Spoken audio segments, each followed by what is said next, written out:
நித்யானந்தேஸ்வரசமாரம்பாம் நித்யானந்தேஸ்வரி மத்யமாம் அஸ்மதாச்சார்யபர்யந்தாம் வந்தே குரு பரம்பராம்.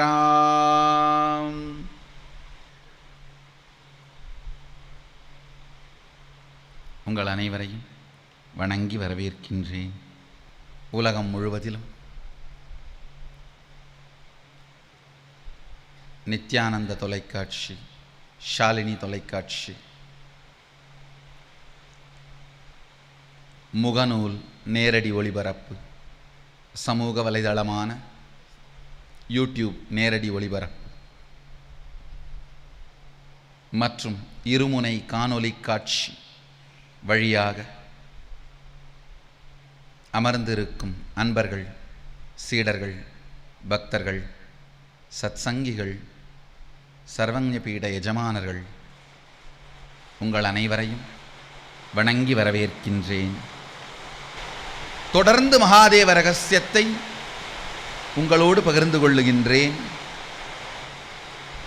ஆதியில் உருவான தத்துவங்கள் 24.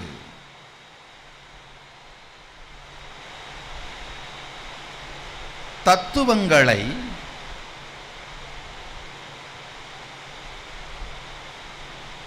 அனுபூதி இல்லாது ஆராய முற்பட்டவர்கள் பித்துவமாய் மாற்றினார்கள்.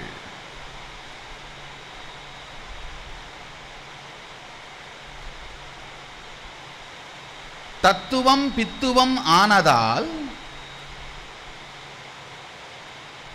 அதற்குள் சாரமாக பெருமான் ஒளித்து வைத்திருந்த மகாதேவ ரகசியம் இழக்கப்பட்டது. தமிழில் ரொம்ப பிரபலமான பரமார்த்த குருவும் 4 சீடர்களும் ஒரு கதை தொகுப்பு இருக்கு. பரமார்த்த குருக்கு ஒரு 4 சீடர்கள் இருந்தாங்களாம். அந்த 4 பேர் திரும்ப வந்திருக்காங்கன்னு மட்டும் எனக்கு தெரியும்.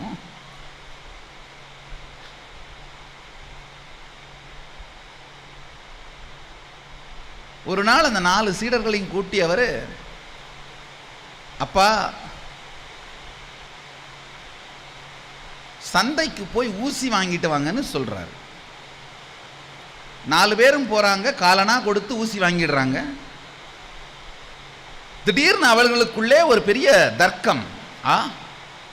நம் குருநாதரோ நம்ம 4 பேரையும் அனுப்பி ஊசி வாங்கிட்டு வர சொன்னார்.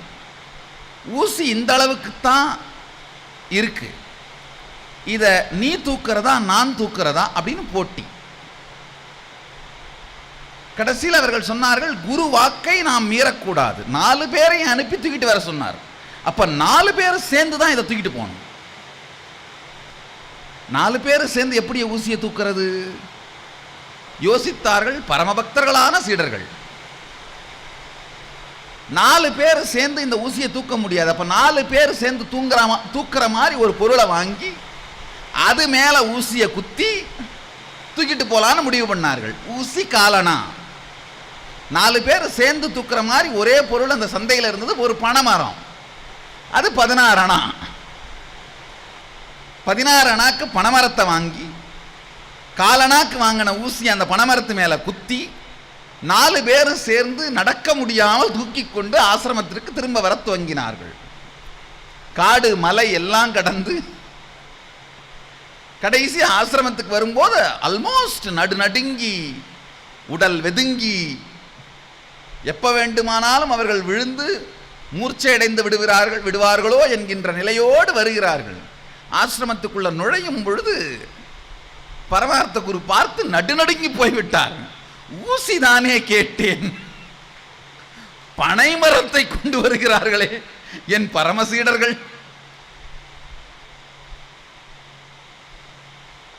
நல்ல வேளை இந்த கதையெல்லாம் சின்ன வயசுலேயே படிச்சது ரொம்ப உதவியா இருக்கு.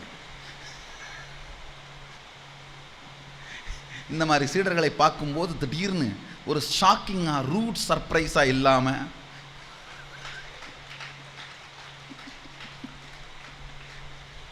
இந்த கதையெல்லாம் படிச்சு வச்சது ஒரு அதிர்ச்சி தரும் வியப்பான சர்ப்ரைஸா இல்லாம இருக்கு.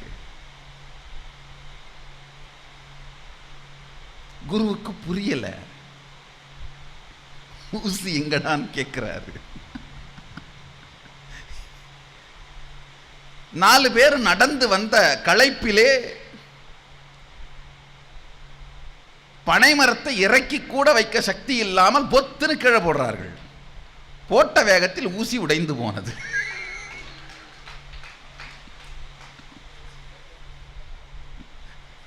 இதுதான் பரமார்த்த குருவும் அவருடைய 4 சீடர்களும் ஊசி வாங்கின கதை.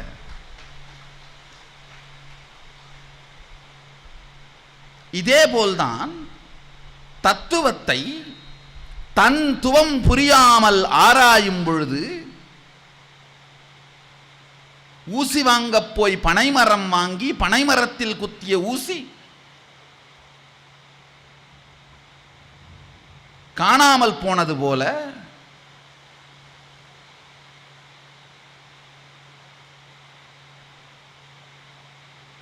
தன் துவம் தெரியாமல் தத்துவத்தை ஆராயும் பொழுது ஊசி வாங்க போய் பனைமரம் வாங்கி பனைமரத்தில் ஊசியை குற்றி பலுவாய் வாழ்க்கையெல்லாம் சுமந்து காசிக்கு போயும் காசுக்கு ஆகாத வேசித்தனம் செய்யும் மனத்தாலே மாசுற்று சிவத்வமசி எனும் தத்துவத்தை மறந்து மடிந்தார் மக்கள்.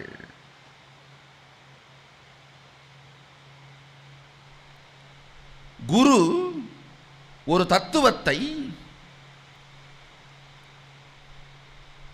என் நிலையிலிருந்து தன் துவத்திலிருந்து தருகிறாரோ அதையே தன் துவமாய் மாற்றிக்கொண்டவர்கள்தான் தத்துவத்தை புரிந்து கொள்கிறார்கள். இல்லைன்னா ஊசி வாங்க போய் பனைமரம் வாங்கி வந்தது தான். இதே போல ஒரு முறை பரமார்த்த குரு தன் 4 சீடர்களை அழைத்து ஆனைக்குட்டி வாங்கி வாருங்கள் ஆசிரமத்துக்குன்னு சொல்லி அனுப்புறாரு. 1000 பொன் கொடுத்து.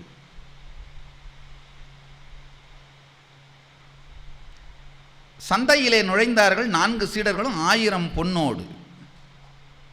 நுழைந்த உடனே ஒரு கடை இருந்தது, கோழிகள் விற்கும் கடை.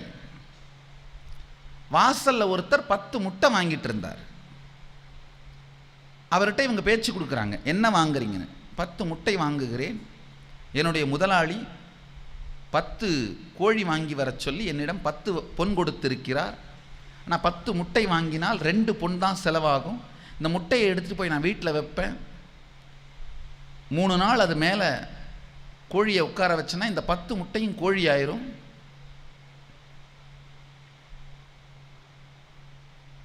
அதுக்கு பிறகு என்னுடைய முதலாளிகிட்ட இந்த 10 கோழியையும் கொடுத்துருவேன். 8 வராகன் 8 பொன் எனக்கு மிச்சமாகும். உடனே பரமார்த்த குருவின் 4 சீடர்களுக்கு முதித்தது யோசனை, நாமும் யானை முட்டை வாங்கி செல்லலாம். யானை முட்டை மேலே யானையை உட்கார வைக்கணுமே, அது என்ன பண்ணுறது? அதில் ஒரு சிஷ்யன் சொன்னான், யானையை வசியம் பண்ணி உட்கார வைக்கிற மந்திரத்தை குரு எனக்கு கற்றுக் கொடுத்துருக்காரு. நம்ம யானை முட்டை 10 வாங்கிட்டு போய் ஆசிரமத்தில் வச்சு காட்டு வழியாக நிறைய யானைங்க வருது, அதை ஒன்றுத்தை வசியம் பண்ணி அது மேலே நான் உட்கார வைக்கிறேன். மிச்சம் ஆகிற பொண்ணெல்லாம் ஆசிரமத்துக்கே கொடுத்துடலாம். ரொம்ப நல்ல எண்ணம்.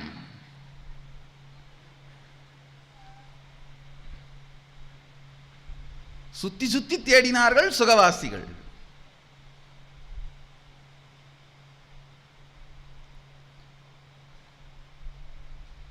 பரமார்த்த குருவோட 4 சீடர்கள் சந்தை முழுக்க அலையிறாங்க, யானை முட்டை எங்க கிடைக்கும்.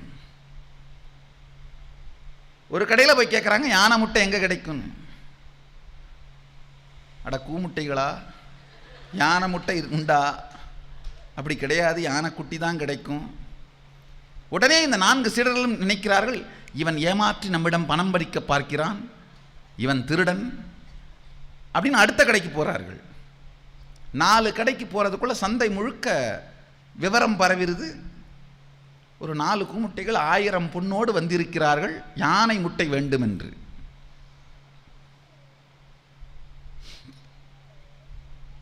அங்க ஒரு படு புத்திசாலி வர்றான். வந்து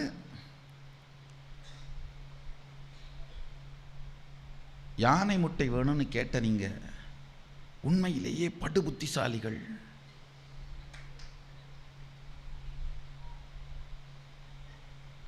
கட்டாயம் ஏற்பாடு பண்ணி கொடுக்குறேன். ஆனா ஒண்ணு, 20 முட்டை ஒன்னா தான் கொடுக்க முடியும். ஒரு முட்டை 50 வராகன், 1000 பொன் மொத்தமாக கொடுத்தா ஹோல்சேலில் தான் கொடுப்போம், ரீட்டைலில் கொடுக்க மாட்டோம். யானை முட்டைக்கு ஒரு விதி. முட்டாள்கள் உடனே 20 யானை ஆசிரமத்தை சுற்றி சுற்றி வர்றதை அப்படியே கற்பனை பண்ணி பார்க்கிறார்கள். ஐயோ, 1 2 20 யானையாச்சு. குரு ஒன்றுத்தானே கேட்டாரு. நம்ம 20 வாங்கி ஆசிரமம் முழுக்க விட்டோம்னா என்ன அழகா அது பாட்டு சுற்றி வந்துட்டு இருக்குமே.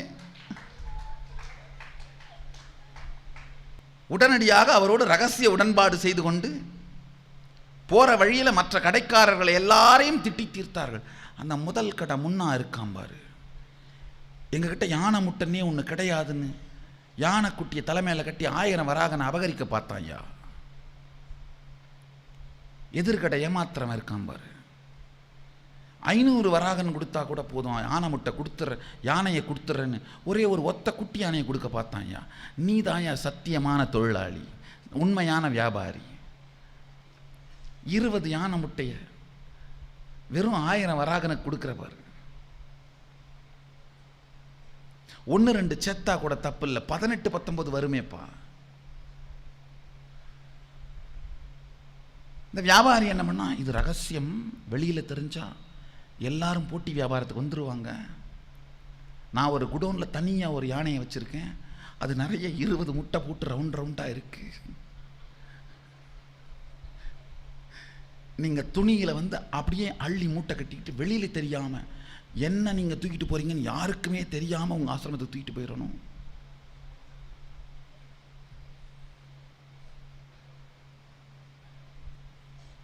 ஒருவேளை இந்த யானை முட்டை பொறிக்கிறதுல ஏதாவது பிரச்சனை இருந்தால் நாங்கள் உங்களை எப்படி தொடர்பு கொள்வது? அதுக்கு என்ன, என் கடை எல்லாருக்குமே தெரியும், அம்போ அரோகரா முட்டை கடை. இந்த அம்போ அரோகரா ஆன முட்டை கடை எங்கே இருக்குன்னு கேட்டீங்கன்னா இந்த சந்தையில் தெரியாதவங்களே இருக்க மாட்டாங்க. கரெக்டாக வந்துருங்க, நான் உங்களுக்கு அதுக்கான எல்லா விளக்கமும் கையேடும் கொடுத்து அனுப்புகிறேன். ஒரு வழியாக எல்லா ஒப்பந்தமும் முடிஞ்சு அம்பு அரோகரா யானை முட்டை கடைக்கு போகிறாங்க. அங்கே யானை 20 இடத்துல மாறி மாறி லத்தி போட்டு வச்சிருக்கு. இந்த 4 சீடர்களை ஒருத்த மட்டும் கொஞ்சம் கூரிய புத்தி உடையவன். அவன் சொல்கிறான், இது யானை முட்டை தான், எங்களுக்கு எப்படி கேரண்டி தெரியறது? இது யானை தான் போட்டுச்சுன்னு எப்படி நாம ஊர்ஜிதப்படுத்துறது? உடனே கடைக்காரர், அதுக்கு ஒன்றும் பிரச்சனை இல்லை, கவலையப்படாதீங்க, உட்காந்துருங்க இங்கேயே ஒரு 1/2 மணி நேரம், இன்னொரு முட்டை போடும். போட்ட உடனே உங்களுக்கு தெரிஞ்சிடும் அதுவும் இதுவும் ஒரே மாதிரி தானே இருக்கு, மூட்டை கட்டி எடுத்துட்டு போங்க. ரொம்ப கூரிய புத்தியோடு இருக்கிறதுனால அங்கேயே 4 பேரும் அம்போ அராகர ஆன முட்டை கடையிலேயே சம்போ சிவ சம்போன்னு உட்காந்துட்டு, ஆனை எப்போ முட்டை போடுன்னு உட்காந்துருக்க. ஆனையோ கொஞ்ச நேரம் கழிச்சு பொத்து பொத்து லத்திய போட பார்த்த உடனே இவங்களுக்கு ஒரே மகிழ்ச்சி, குஷி தாங்கல்ல. ஆஹா, இது 20 யானை முட்டை தாண்டா, யானை போட்டதை நாங்களே பார்த்தோம். மூட்டையை கட்டி 1000 வராகனை கொடுத்துட்டு 1000 வராகன் பொன்னையும் கொடுத்துட்டு, மூட்டை 20 இருக்கிறதுனால ஆளுக்கு 2 தூக்கினாலும் 8 தான் தூக்க முடியும். ஏன்னா இவங்க 4 பேர் தான். மீதி 14க்கு ஒரு 7 பேர் வேலைக்காரங்களை வச்சுக்கிட்டு ஆசிரமம் போன உடனே உங்களுக்கு கூலி கொடுக்குறோம் சொல்லி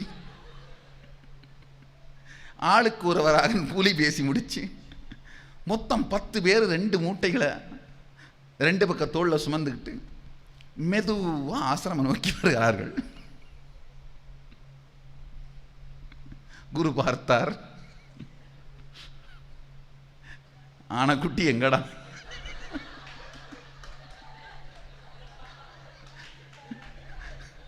ஆனக்குட்டி எங்கடா? உடனே அவர்கள் வரி விடாது அவர்களுடைய புத்திசாலித்தனத்தை விவரிக்க, அம்போ அரோகரா யானக்குட்டி கடைக்கு சென்று ஆனமுட்டை வாங்கி வந்த கதையை வரி தவறாமல் விவரிக்க, சில நேரத்திலே நான் என் சீடர்களை பார்ப்பது போல்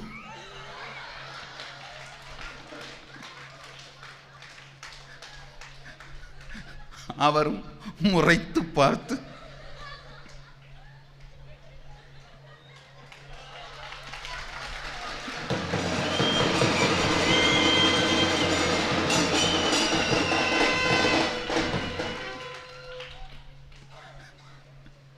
அன்றிலிருந்து எல்லாவற்றையும் தானே நேரடியாக நுண்மேலாண்மை செய்ய வேண்டும் என்கின்ற பாடத்தை கற்றுக்கொண்டார்.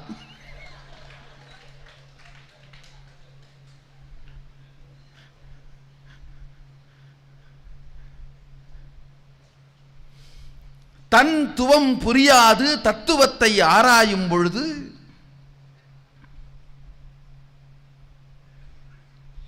இதுபோல்தான் ஊசி வாங்க சென்று பனைமரம் வாங்கி வந்த ஊசியும் காசிக்கு ஆகாத நிலைக்கு ஆனது போல், ஞானத்தை அடைவதற்காக எதையோ தேடிச் சென்று அதையும் இறுதியில் அடையாத, வாழ் ஒழிந்து வழக்கொழிந்து பாழ்பட்டு நிற்பது மட்டுமல்லாது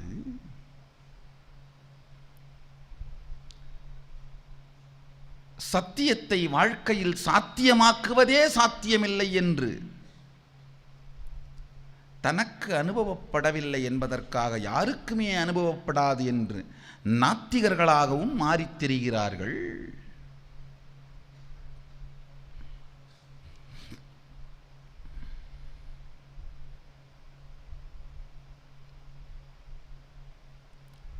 தன் துவம்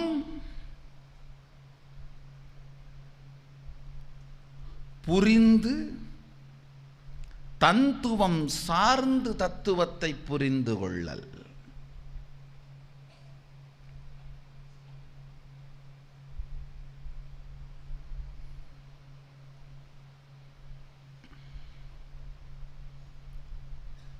தந்துவம் சார்ந்து தத்துவத்தை புரிந்து கொண்ட ஒரு நல்ல சீடன் குருவின் முழுமை.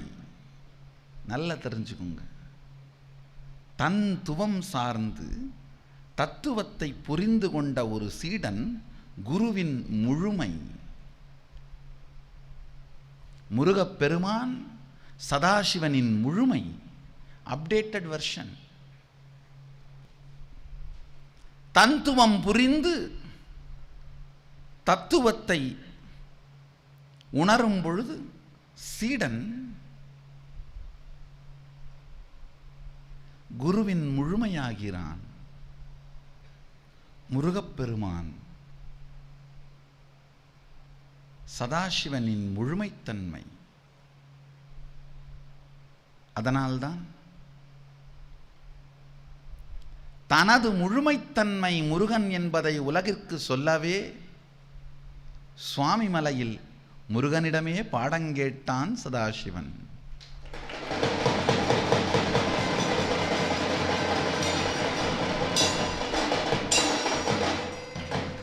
கச்சியப்பர் அருமையாக சொல்வார்.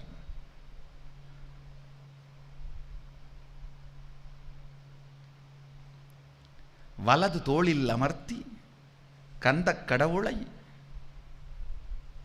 உபதேசம் கேட்டுக்கொண்டிருந்தான் சதாசிவன். திடீரென இடது தோளுக்கு மாற்றுகிறான். முருகன் கேட்கிறானாம், தோள் வலிக்கிறதா? இல்லை மகனே, உன்னை சுமந்து வளர்ந்த தோள்கள் வலிக்கவில்லை, அவளும் கேட்கட்டும் என்று இடது காதிற்கு மாற்றினேன்.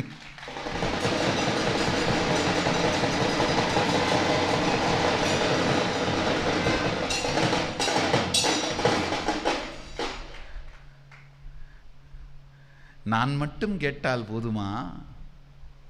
இடப்பாகம் இமையவளுக்குரியதன்றோ, அவளும் கேட்கட்டும்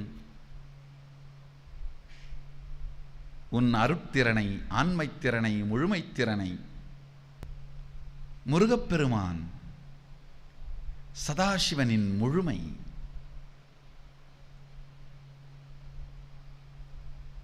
சில பேர் கேட்கலாம், அப்படின்னா முருகனை சதாசிவனை விட உயர்ந்த இடத்தில் வைக்கிறீர்களா? சதாசிவனுக்கும் உயர்ந்தவரா முருகன்? இது எப்படி சாத்தியம்? குஞ்சு கோழிக்கு மிஞ்சி ஆகுமா?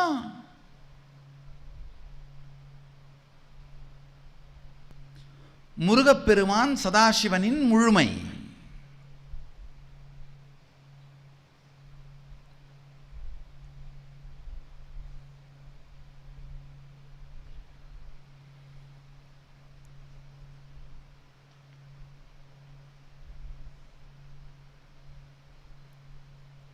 சதாசிவன் 5 திருமுகம் உடையவர். 4 வேதங்களும் 4 முகத்தின் வழியாகவும், ஆகமங்கள் எல்லாம் ஒரு முகத்தின் வழியாகவும் வெளிப்பட்டன. அதனால்தான் வேதங்களையும் ஆகமங்களையும் சிவஞான சாஸ்திரம் என்று சொல்வது பாரம்பரியம். சத்யோஜாதம், தத்புருஷம், அகோரம், வாமதேவம், ஈசானம் 5 முகங்களின் வழியாக 4 இருந்து 4 வேதங்களும் 5வது திருமுகத்திலிருந்து ஆகமங்களும் மலர்ந்தருளின.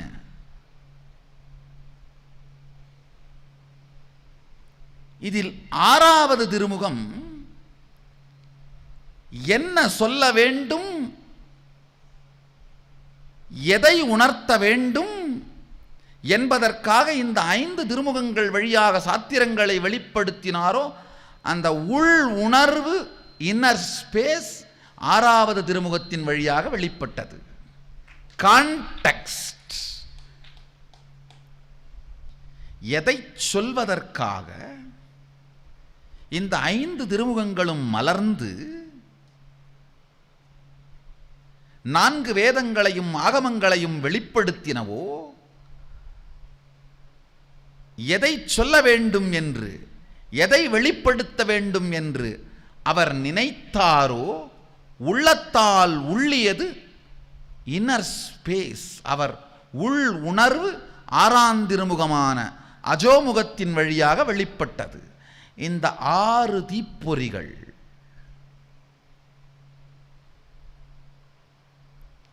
சத்யோஜாதம், தத்புருஷம், அகோரம், வாமதேவம், ஈசானம் என்கின்ற 5 திருமுகங்கள் ஞானிகளுக்கு மட்டுமே, சிவத்வ நிலையை அடைந்தவர்களுக்கு மட்டுமே, அவர்களால் மட்டுமே உணரப்படக்கூடிய இன்னர் ஸ்பேஸ், உள் உணர்வான அதோமுகம், யாராலும் காண முடியாத ஞானிகளுக்கு மட்டுமே காட்டப்படுகின்ற அதோமுகமான உள் உணர்வு நிலையான 6ஆம் திருமுகத்திலிருந்தும் பொறி வெளிப்பட்டு இந்த 6 தீப்பொறியும்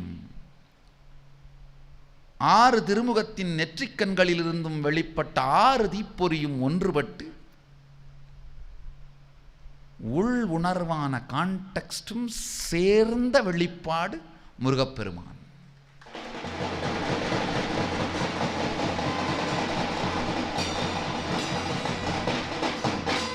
அதனால்தான் 4 வேதம்,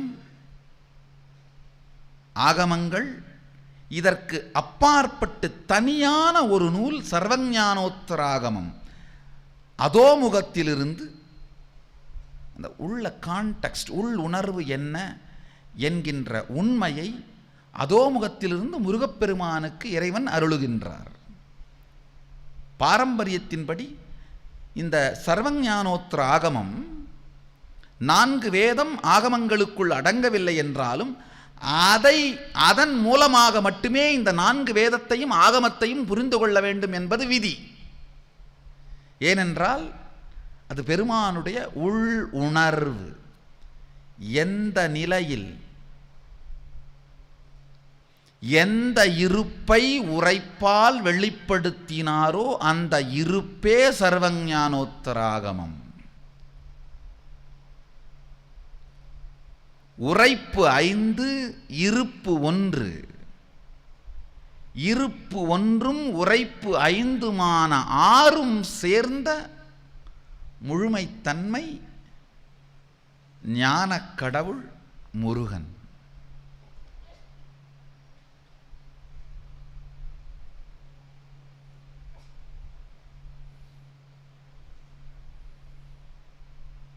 பெருமானுடைய உயிர் உணர்வு பயோ எனர்ஜி, பார்வதியின் அன்னை இறைவி உமையன்னையின் ஜெகன்மாதாவின் உயிர் நினைவு பயோ மெமரி, பெருமானின் உயிர் உணர்வு, பார்வதியின் உயிர் நினைவு பயோ மெமரி, இரண்டோடும் கங்கையின் தசை நினைவு. இந்த இரண்டையும் பிரசவிப்பதற்கு, இரண்டையும் ஒன்றாக்கி வைத்து முழுமையளிப்பதற்கு கங்கை பொறுப்பெடுக்கின்றாள். அன்னை கங்கையின் தசை நினைவு மசில் மெமரி, பெருமானுடைய பயோ எனர்ஜி, தேவி பார்வதியின் பயோமெமரி, கங்கையின் மசில் மெமரி, மூன்றும் சேர்ந்து முழுமையின் வெளிப்பாடாக கல்பதர் என்று நான் எதை சொல்கிறேனோ, வேண்டியதையெல்லாம் வெளிப்படுத்தும் உள்ளுணர்வு அறிவியல், வேண்டியதையெல்லாம் வெளிப்படுத்தும் உயிர் உணர்வு அறிவியல், இதன் முழுமையாக, இதன் முழுமை தன்மையாக வெளிப்பட்டார் முருகப்பெருமான். அவர் பிறப்பின் கதையே ஒரு பெரிய தத்துவம், தாத்பரியம்.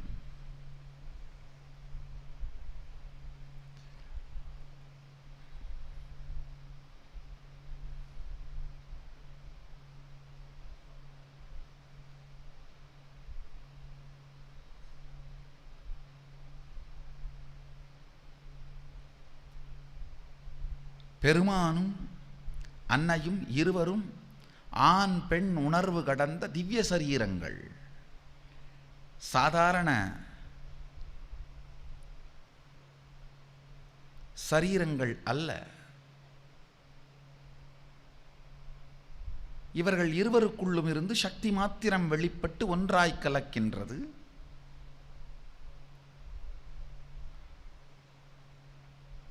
கலந்து அந்த பொங்கிய உயிரோ யாராலும் தாங்க முடியாத பெரும் சக்தியை வெளிப்படுத்துகின்றது. நெருப்பையே எரிக்கும் சக்தியாயிருந்ததனால் அக்னியே கலங்கி போனான். நெருப்பை எரிக்கும் சக்தி,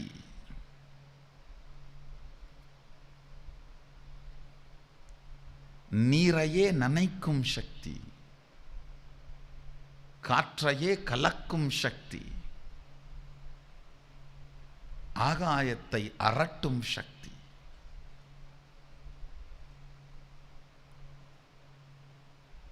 மண்ணையே மண்ணால் மூடும் சக்தி,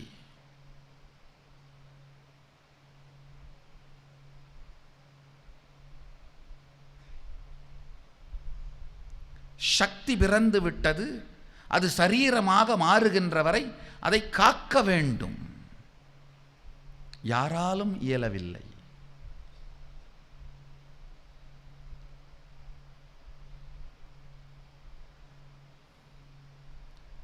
மனதாலேயே பெருமானோடு வாழ்ந்து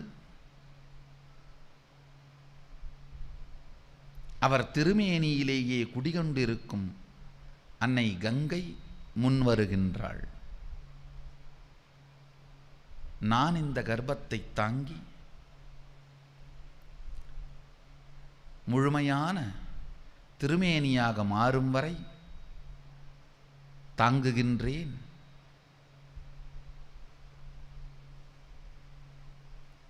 பெருமானும் பிராட்டியும் ஆசியுரைக்க அவ்வாறே ஆகட்டுமென கங்கை கர்ப்பத்தை தாங்குகின்றாள். தாங்கி 6 தீப்பொறிகள் வெளிப்பட்டு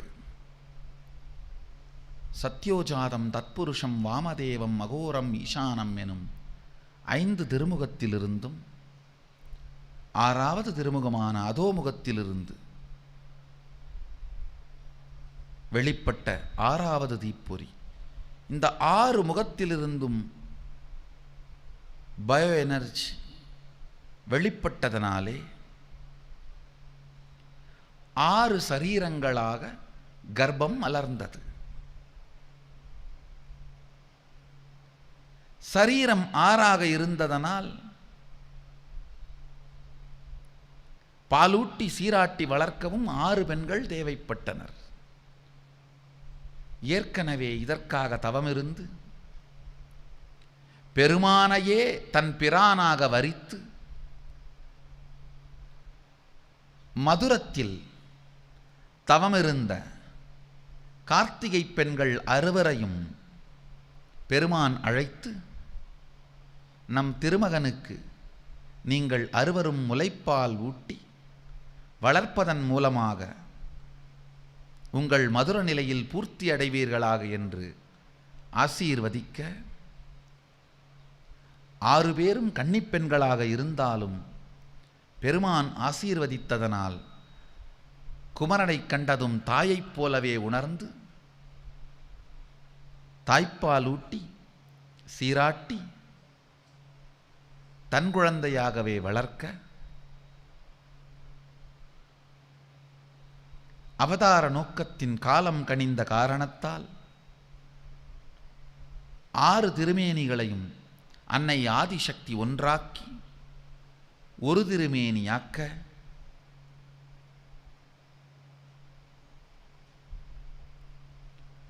அளப்பரிய சக்தியோடு 5 முகங்களிலிருந்து வெளிப்பட்ட வேதங்கள் ஆகமங்களின் சாரத்தோடு உள் உணர்வு நிலையான 6ஆம் சக்தியோடும் முழுஞான கடவுளாக, முழுஞான பொருளாக, முழுஞான பரம்பொருளாக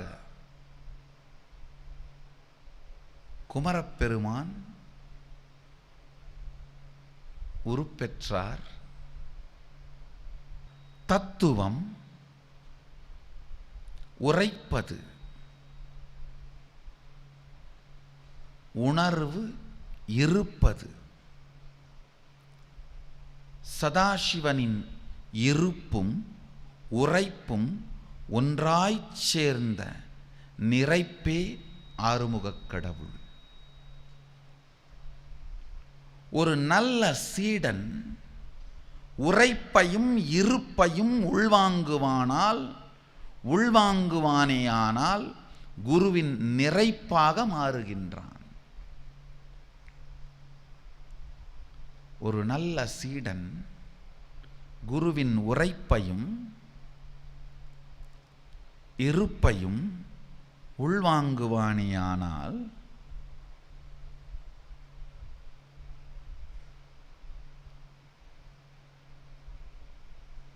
சத்குருவின் நிறைப்பாக,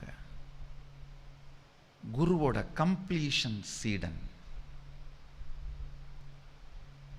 ஒரு நல்ல சீடன் குருவின் நிறைப்பாக மாறுகின்றான்.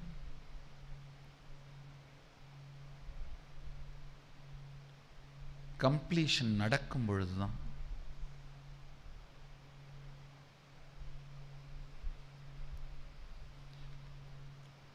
பாரம்பரியம் உயிரோடு இருக்கின்றது.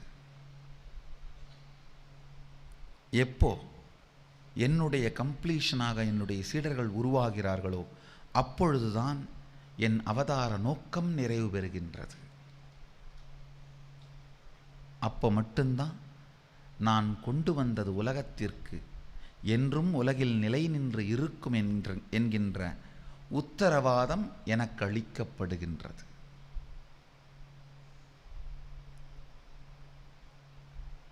குருவின் நிறைவு சீடன். உங்களுக்கு எல்லோருக்கும் நான் சொல்லிக் கொண்டிருக்கின்ற இந்த அறிவியல் நினைத்ததை நினைத்தபடி நிஜமாக்கும் கல்பதரு எனும் இந்த அறிவியல்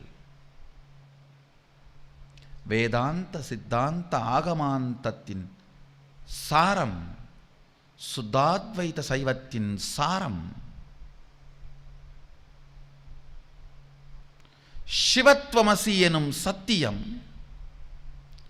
உங்களுக்குள் அனுபூதியாக மாறும் பொழுது நான் எப்படி உரைக்கிறேனோ அந்த உரைப்பும், எதை உரைக்க வேண்டும் உள்ளில் உணர்கிறேனோ அந்த இருப்பும் உங்களுக்குள் நிஜமாகும் பொழுது என் முழுமையாக நீங்கள் மாறுகிறீர்கள்.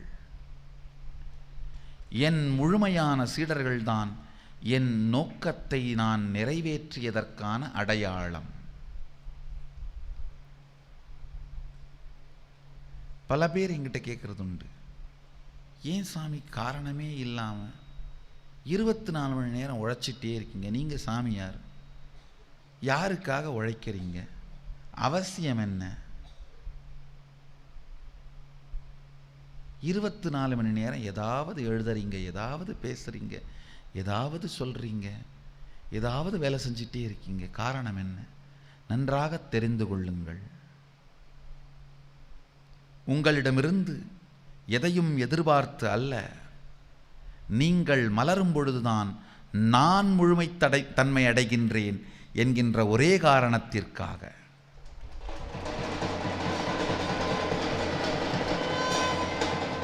உங்கள் மலர்ச்சி என் முழுமை, உங்கள் மலர்ச்சி என் முழுமை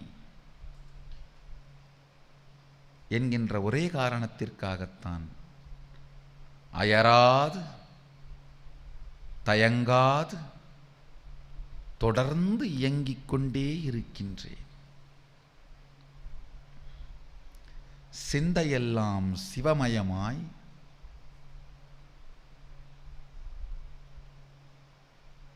சிவத்வமசி எனும் சத்தியத்தை வாழ்க்கையின் அடித்தளமாய் வாழத் துவங்குகின்றவர்கள்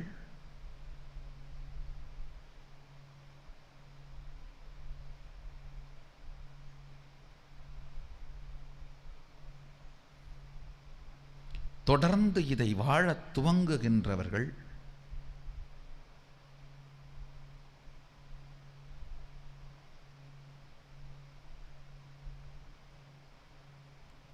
வாழ்க்கையின் முழுமையை மட்டுமல்லாது குருவின் முழுமையாக மாறுகிறார்கள். வாழ்க்கையின் உச்சத்தை நீங்கள் வாழும் பொழுது நீங்கள் உங்கள் முழுமையாக மட்டுமல்லாது என் முழுமையாக மாறுகிறீர்கள். You are not just your completion alone, you become my completion. நீங்கள் உங்கள் முழுமையாக மட்டுமன்றி என் முழுமையாகவும் மாறுகிறீர்கள். சத்தியங்கள் சிந்திக்க சிந்திக்க சிந்தையை இனிக்க வைக்கும் சத்தியங்கள்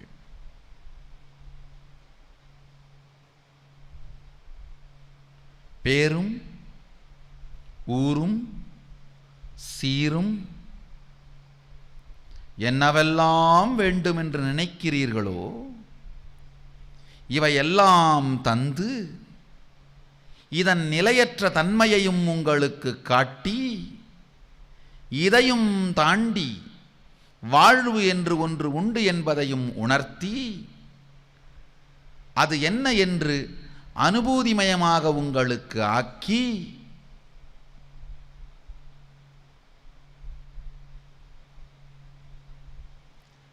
சத்தியம் சங்கடம் இல்லாது உங்களுக்குள்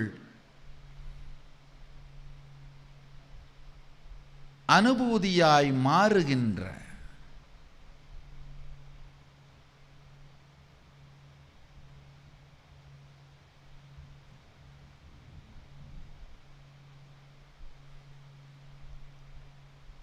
அருள் நிலையாய் மலர்கின்ற நிஜமாய் மாறுகின்ற வெறும் வார்த்தையாக அல்லாது, படிப்பறிவாய் அல்லாது, சுட்டறிவாயும் அல்லாது, பட்டறிவாய் மாறும் அறிவியல் இந்த கல்பதரு அறிவியல்.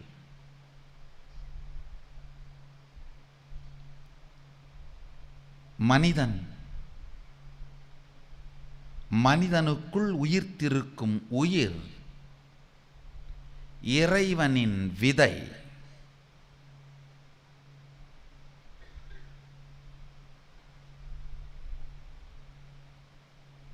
மனிதன் சதாசிவனின் விதை, ஆதிசக்தியின் கவிதை,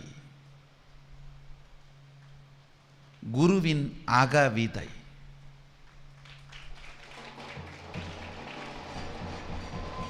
சதாசிவனின் விதை, ஆதிசக்தியின் கவிதை, குருவின் அகவிதை.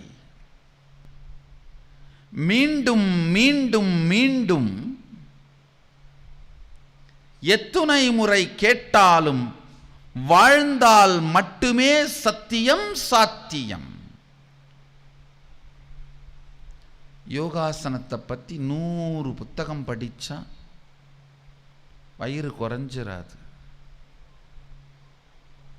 1000 மணி நேரம் அதை பற்றி டிவி பார்த்தா, வீடியோ பார்த்தா, யோகாசனம் எப்படி பண்ணுறதுன்னு 1000 மணி நேரம் வீடியோ பார்த்தாலும் தொப்பை குறையாது. எழுந்து உடலை வளைத்தால் மட்டுமே யோகத்தின் சத்தியம் சாத்தியம். கட்டிலேயே படுத்துட்டு டிவியில் விதவிதமான வெரைட்டியான யோகா எப்படி பண்ணுறதுன்ற வீடியோங்களை போட்டு போட்டு பார்த்தீங்கன்னாலும் அணுவும் வயிறு குறையாது. செய்திடவே சத்தியம் சாத்தியமாகும். வாழ்ந்திடவே சத்தியம் சாத்தியமாகும்.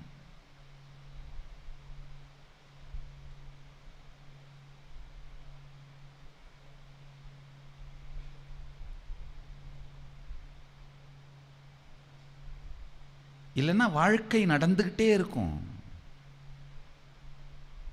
நீங்கள் வாழ்ந்தீர்கள் என்கின்ற சுவடே இருக்காது.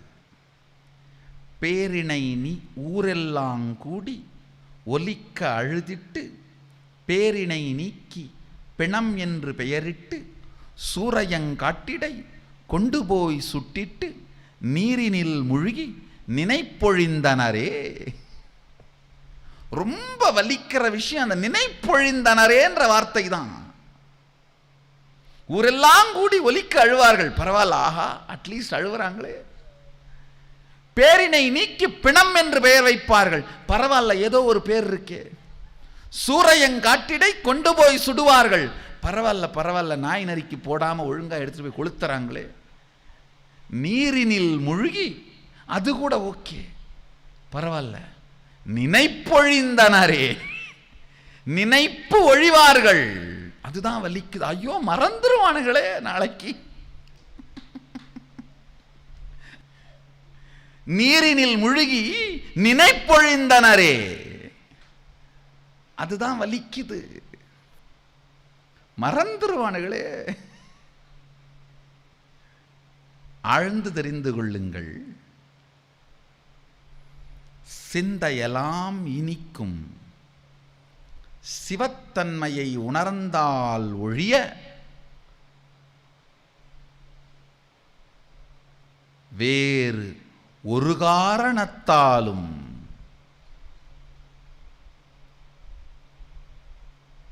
நிலையாத உலகில் நிலைத்திருக்கலாகாது. ஊரெல்லாம் கூடி ஒலிக்க அழுதிட்டு, இந்த காலத்தில் லவுட் ஸ்பீக்கர் போட்டே அழறாங்க. பேரினை நீக்கி பிணம் என்று பெயரிட்டு, சூரையங்காட்டிடை கொண்டு போய் சுட்டிட்டு நீரினில் முழுகி நினைப்பொழிந்தனரே. போட்டோ எடுத்து உள்ள மாட்டுறப்பா. பார்க்கும்போதெல்லாம் வரவங்க போறவங்களாம் இல்லாத கேள்வியெல்லாம் கேட்குறாங்க. நடுக்கூடத்தில் இருக்கும் படம்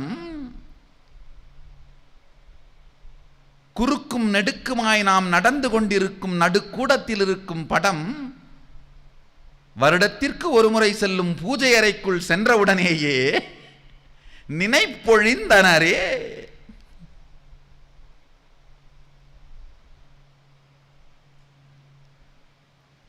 ஆழ்ந்து தெரிந்து கொள்ளுங்கள். நினைப்பில் இருக்கும்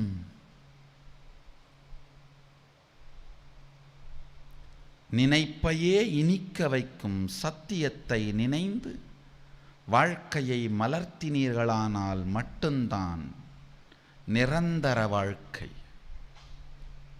காலிருக்கும் பொழுதே காசிக்கு போங்கள். 4 பேர் 8 கால் வழியாய் தூக்கிச் செல்ல காத்திருக்காதீர்கள். 2 கால் இருக்கும் போதே காசிக்கு போங்கள். 10 கால் அதை தூக்கிச் செல்ல வேண்டும் என்று காத்திருக்காதீர்கள்.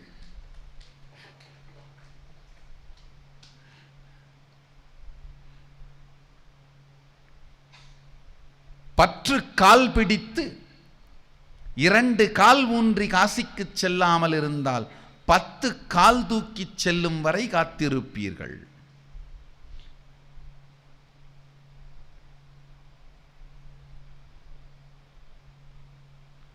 இருக்கும் பொழுதே இறைவனை பற்றிடுங்கள். சிந்தையெல்லாம் இனிக்கும். சிவமாய் மாறிடுங்கள். சிந்தையெல்லாம் இனிக்கும் சிவத்வமசி எனும் சத்தியத்தை உணர்ந்திடுங்கள். நீங்கள் எல்லோரும் நித்யானந்த நிலையிருந்து நித்யானந்தத்தில் மலர்ந்து நித்யானந்தத்தில் கரைந்து நித்யானந்தமாகிட ஆசீர்வதித்து முடிக்கின்றேன். நன்றி. ஆனந்தமாக இருங்கள்.